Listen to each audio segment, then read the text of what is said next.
आप पटना, मतलब जैसा आपने बताया 22 साल पहले आप बिहार से जा चुकी थी। पटना आप उसके बाद कब आई? मतलब आपके हिसाब से आती रहती थी। हाँ। आज पटना में फ्लाईओवर्स का जाल है। जी जी, वो इंफ्रास्ट्रक्चर जाल है। जाल मानते हैं आप उसको? आपने कोई भीड़ देखी जब आप एक मैंने पटना को बदलता हुआ देखा है। सच देखिए, हाँ। आप भी बिहारी हैं, मैं भी बिहारी हूँ। हाँ। हर बिहार को आप बदलता हुआ देखेंगे, लेकिन बाकी राज्यों के मुकाबले बिहार सही मायने में बहुत पीछे है। आज मैं आपको बताती हूँ, आप एक अच्छे और कामयाब आदमी हैं, राइट? ऐसे अन्य कई बिहारी हैं जिन्होंने दूसरे राज्यों में जाकर के अच्छा किया है, लेकिन अगर यही स्ट्रक्चर मिल जाता तो हम अपने राज्य में कितना अच्छा कर पाते, हम अपने राज्य को कितनी मजबूती के साथ आगे ले जाते। आज हमारा जीडीपी ग्रोथ फैक्टर कितना बड़ा होता।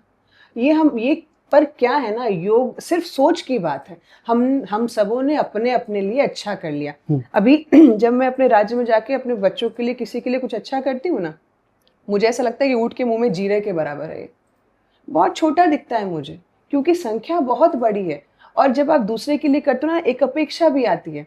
तो तब मैंने ये सोचा कि क्यों नहीं राजनीति में कूद करके जो मेरी जो शक्ति है, अगर उसको मैं वृद्धि कर दूं। और सबसे बड़ी बात, चयन एक ऐसे अच्छे पार्टी का, ये बहुत जरूरी है कि चयन एक ऐसे अच्छे पार्टी का जो सोच विचारधारा रखती हो, जिस सोच और मंशे के साथ मैं आती हूँ।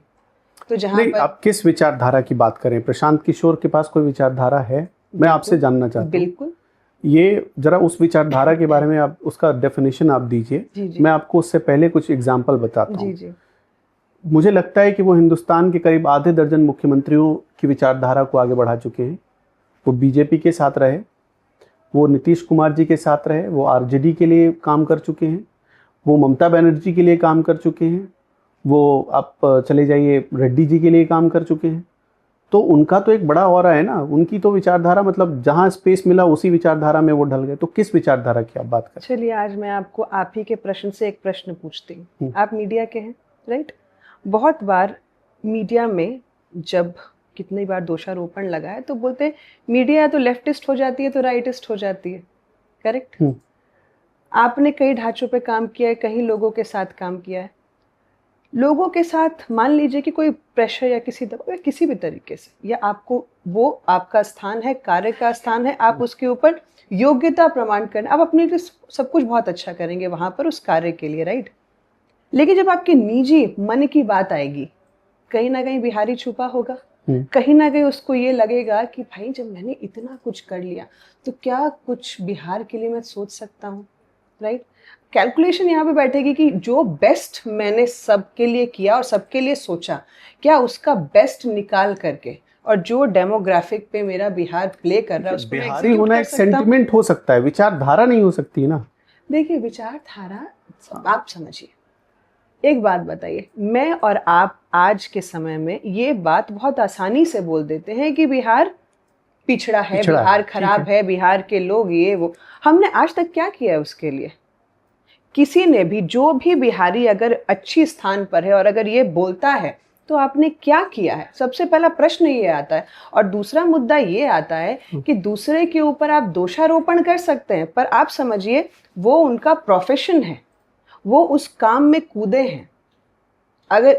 अगर आप एक सोनार के पास जाएंगे तो वो सोना ही बनाने का काम करेगा।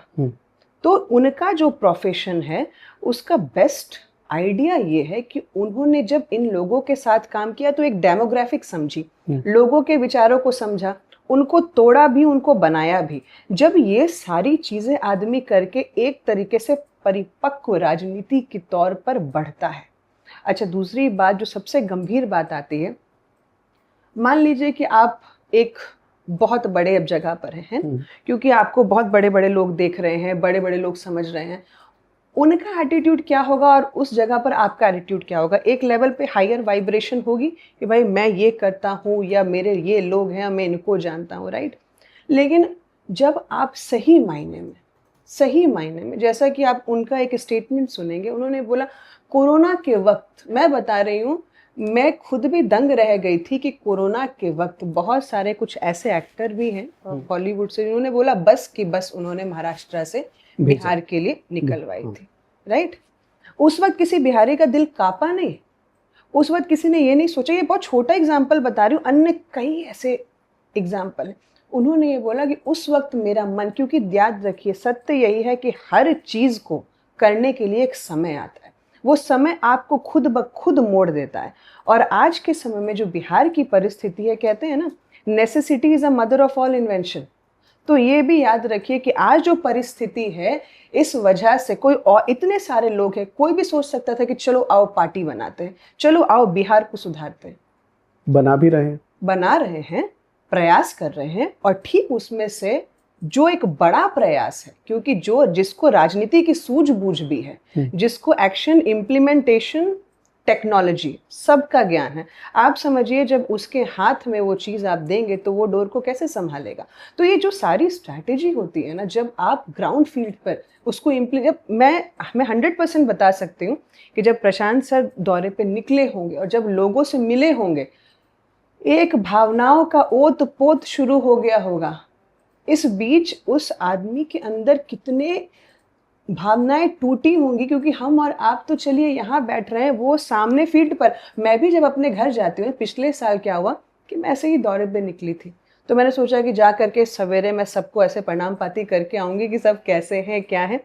और सिर्फ मैंने यही देखा, किसी के बच्चे के हाथ में नीडल है, किसी की तबीयत खराब है, किसी के कुछ है, सब की परेशानी है। मैं समझती हूँ कि युग भी ऐसा है कि परेशानियाँ सबके पास आएंगी, लेकिन इतनी ज़्यादा परेशानियाँ होना कि आपके पास एक बेसिक चीज़ भी ना हो, तो फिर वो दिक्कत है। और जब मैंने उसका अनुभव किया तो मेरा हृदय ना पसीजने लग गया कि, और चलिए मैं तो फिर भी स्त्री हूँ, तो एक मन पसीजता है। आप समझिए कि एक पुरुष के लिए उस आकृति में जाना, उसको तोड़ना, समझना और फिर से उसको अपने ढर्रे में बना करके उनको ये बोलना कि देखो ये गलत हो रहा है, लेकिन जो सही हो रहा है वो ऐसे हो सकता है। कितने वर्ष लगे सिर्फ हर जगह जगह जा करके ये संग्राम को निकालने में, हाँ समझाना। तो आप ये समझिए कि नो वन इज परफेक्ट दुनिया में कोई नहीं, वो खुद भी बोलते हैं कि अच्छा, मैं ठीक है, परफेक्शन। आपने राजनीति आपने जो बताया, मैं थोड़ी देर के लिए मान लीजिए कि एग्री कर जाता हूँ उससे। आप एक चीज़ बताइए मुझे, आप 3 नेताओं में क्या फ़र्क समझती हैं? पहला लालू प्रसाद यादव, दूसरा नीतीश कुमार और तीसरा प्रशांत किशोर। आप एक एक करके बताइए। देखिए, मैं उस सबसे पहले एक बात आपको बताऊंगी, हर समय का जो नेता या जो भी ज़रूरत होती है ना, वो एक हर समय अपना एक रिक्वायरमेंट ले करके आता है। जब लालू जी आए थे तो मुझे याद है कि उस वक्त दादाजी थे मेरे, और जब वो बैठे थे तो उस वक्त माहौल अलग था, आसान हो गया उनके लिए, और वो मुख्यमंत्री के तौर पे बैठे। उस वक्त की जो रिक्वायरमेंट थी वो उन्होंने फुलफिल की। उसके बाद रिक्वायरमेंट में चैलेंज आ गया, क्योंकि हर चीज़ें डोल रही थी, शिक्षा डोल रही थी। तब नीतीश जी आए, जब 2005 में उन्होंने बागडोर संभाली, तो उस वक्त नीतीश जी की ज़रूरत थी बिहार को, क्योंकि उस वक्त बिहार एक अलग लेवल से वाइब्रेट कर रहा था, राइट।